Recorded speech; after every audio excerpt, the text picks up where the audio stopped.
cida. Ya, musa kira-kira maneh terus ka urang sok we ngobrol ayeuna mun pahareup-hareup. Gusti, teuing menindang terang gitu ari mah teh kunaon? Lain kunaon-kunaon. Kapan ku sia tadi ondang, jadi urang dong terang. Heuh, ari urang kudu ngondang padah naon, hajat henteu, disunatan henteu, kawin henteu. Ari mah teh kunaon cager teu? Ji, geuning sia mah kalah nyebutkeun cager henteuna.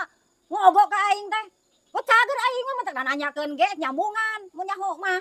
Ji, pan heueuh urang mah teu hajat, ieu menang informasi ti saha? Tadi si bos Areta papanggih di jalan make baju batik. Terus di mana? Cenah tos nyarambungan ti maneh tos hajat. Sok percaya wae ta, mah teh jalma nu kadua nu katipu. Ari kitu nu kahijina saha?